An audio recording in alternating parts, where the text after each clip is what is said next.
Snehalaya silks. இங்கு ஒவ்வொரு புடவையும் ஸ்னேஹா தேர்ந்தெடுத்தது உங்களுக்காக. விஜய் டிவி பிக் பாஸ் நிகழ்ச்சியின் 7 சீசன்களை வெற்றிகரமாக நடத்தி முடித்த உலக நாயகனுக்கு என்னதான் ஆட்சி? இன்னும் விஜய் டிவி நினைப்பிலேயே இருந்து கொண்டிருக்கிறாரா?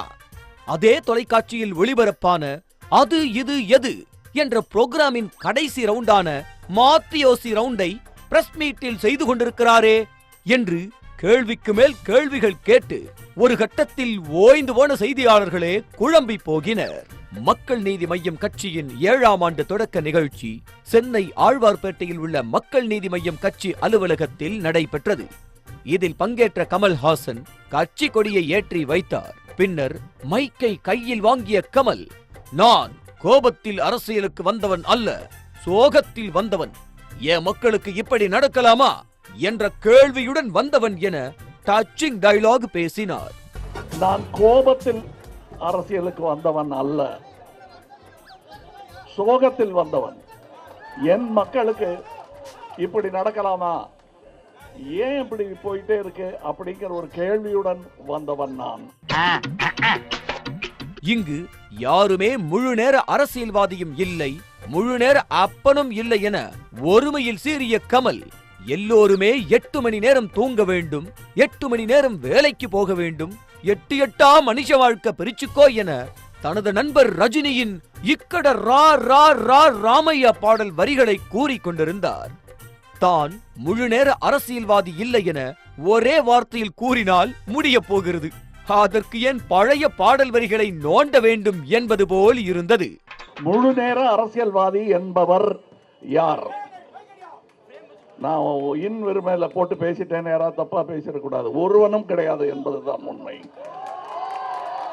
முழு நேர அப்பனும் கிடையாது, முழு நேர கணவனும் கிடையாது, முழு நேர பிள்ளையும் கிடையாது.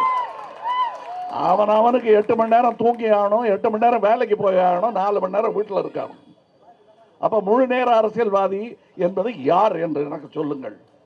நான் எதற்காக சினிமாவில் நடிக்கிறேன் என்பதை நான் உங்களுக்கு சொல்லுகிறேன். 90,000 பேர் ஓட்டு போடாமல் வீட்டில் அமர்ந்து கொண்டதால் தான் கோவை தெற்கில் தனக்கு தோல்வி என சிறிது நேரத்தில் ஆண் சந்திரமுகியாக மாறிய கமல். அப்படி என்றால் 90,000 பேர் ஓட்டு போடாததால் தான் கமலுக்கு தோல்வியா? ஒருவேளை அந்த 90,000 பேரும் கமலின் தீவிர ஃபேன்களாக இருப்பார்களோ? நிச்சயம் கமலுக்கு தான் ஓட்டு போட்டிருப்பார்களோ என்ற சந்தேகம் எழுகிறது. 90,000 பேர் அந்த இடத்துல ஓட்டு போடல. இன்னும் சொல்ல போனா இந்தியாவிலேயே 40% ஓட்டு போட மாட்டேங்கிறாங்க. அவங்க எல்லாம் ஓட்டு போட்டாங்கன்னா எல்லாம் சரியாயிடும். நீங்க என்ன கேள்வி கேட்கறத விட்டுட்டு அவங்கள கேள்வி கேளுங்க. முடிந்தவரை மேடையில் குழப்பி விட்டு செய்தியாளர்களை சந்தித்த கமல், கூட்டணி குறித்த கேள்விக்கு நல்ல செய்தி உடனே வராது, கெட்ட செய்தி தந்தியில்தான் வரும் என தெளிவாக குழப்பினார். சார், நல்ல செய்தி இருக்கும்னு சொன்னீங்க, கூட்டணி குறித்த அறிவிப்பு எப்போ? அது நல்ல செய்தி உடனே வந்துடாது, கெட்ட செய்தி தந்தியில வரும், நல்ல செய்தி லெட்டர்ல தான் வரும். வந்த உடனே உங்ககிட்ட அதை நடந்துகிட்டு இருக்கு. அடுத்து விஜய் சினிமாவை விட்டுவிட்டு முழு நேர அரசியல்வாதியாக வருவது அவர் இஷ்டம், அவர் பாணி வேற, என் பாணி வேற என கூறிய கமல், கவிஞர் வைரமுத்து, கவிஞர் ஸ்நேகன் ஆகியோர் தனித்தனியாக அவரவர் ஸ்டைலில் தான் பாட்டு எழுதுவார்கள் என்றார். சார், கவிஞர்கள் பாட்டு எழுதுறது இருக்கட்டும் சார், நீங்க முழு நேர அரசியல்வாதியா இல்லையா, எதை பதிலாக எடுத்துக் கொள்ளட்டும் என செய்தியாளர்கள் தலையை சொரிந்து கொண்டனர். சார், முழு நேர அரசியல்வாதி அப்படிங்கிற ஒரு விஷயத்தை சொன்னீங்க.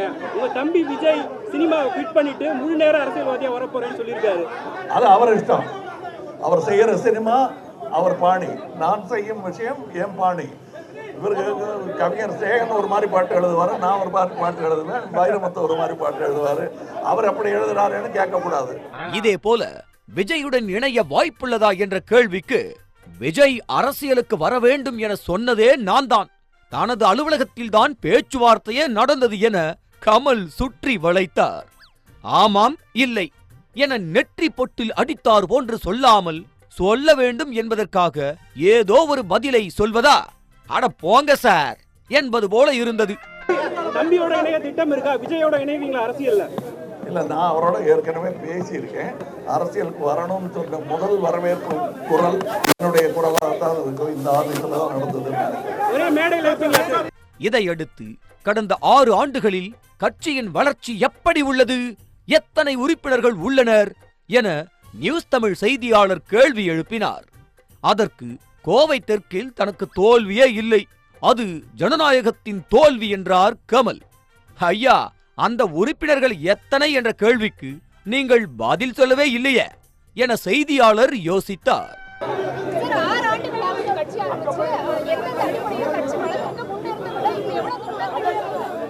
இல்ல, கட்சியின் வளர்ச்சி இப்ப நான் சொன்னேன் தெரியுமா, கோயம்புத்தூர்ல தோத்துட்டீங்களே அப்படிங்கும் போது அந்த எண்ணிக்கை நீங்க கொடுக்குற கணக்கு நான் பார்த்த கணக்கெல்லாம் பார்க்கும்போது 1728 ஏதோ ஒரு எண்ணிக்கை வருதுங்க. அது அல்ல தோல்வியின் எண்ணிக்கை. 90,000 people ஓட்டே போடல. அதுதான் ஜனநாயகத்தின் தோல்வி. கமலஹாசன் தோல்வி விடுங்க, அது கடைசி பட்சம். சரி, இந்த கேள்விக்குத்தான் ஜம்ப் அடித்து விட்டார். அடுத்து ஒரு கேள்வி கேட்கலாமா என மீண்டும் ஒரு கேள்வி எழுப்பினார் நமது செய்தியாளர்.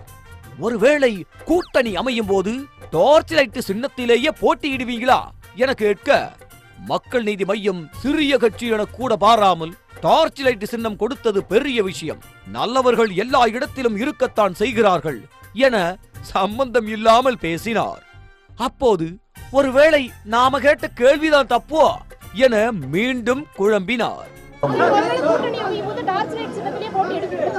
டார்ச் லைட் இப்ப எங்களுக்கு கிடைத்திருப்பது நன்றி சொல்லணும். ஒரு பக்கம் எலெக்ஷன் கமிஷனை திட்டுறாங்க, எல்லாரும் இந்த மாதிரி பண்றாங்க, அடிக்கிறாங்க பெயர்கள் எல்லாம். இன்னொரு பக்கம் எங்களை மதித்து ஒரு சின்ன கட்சிங்கிறத கூட பெரிதுபடுத்தாமல் அவர்கள் எங்களுக்கு டார்ச் லைட் சின்னம் வேணும் போது நேர்மையை மனதில் கொண்டு எங்களுக்கு அவர்கள் அதை கொடுத்திருக்கிறார்கள் என்பது, நல்லவர்கள் எல்லா இடத்திலும் இருக்கிறார்கள் என்பதற்கான சான்றாக இருக்கிறது. கட்சி ஆரம்பித்த 6 ஆண்டுகளில் உங்கள் சாதனை என்ன என இறுதியாக கேட்ட கேள்விக்கு, நாங்கள் பாண்டில் கையெழுத்து போடவில்லை, அதுதான் எங்கள் சாதனை என அசர வைத்த கமல், நேரம் வரும்போது அதை சொல்கிறேன் என்றார். அப்படி என்றால் மக்கள் கொடுத்த அன்புக்கு வட்டிதான் அரசியல் என கூறிய கமல், 6 ஆண்டுகளில் அந்த மக்களுக்கு எதுவும் வட்டி கொடுக்கவில்லையா என்ற கேள்வி எழுந்தது. நாங்க பாண்டில் கையெழுத்து போட்டு வாங்கல எதுவும். அது முதல் சாதனை, கடைசி சாதனையாகலாம். நான் சொல்வது பிளாட்ஃபார்மில் இருக்கிறவங்களுக்கு கூட புரியும் என கூறிவிட்டுதான் பிரஸ் மீட்டே கொடுத்தார் கமல். ஆனால் கேட்ட கேள்விகள் அத்தனைக்கும் சம்பந்தமே இல்லாமல் கமல் பதிலளிக்க, என்ன சார் எங்களுக்கே புரியல, பிளாட்ஃபார்மில் உள்ளவர்களுக்கா புரிய போகிறது என செய்தியாளர்கள் முணுமுணுத்துக் கொண்டனர்.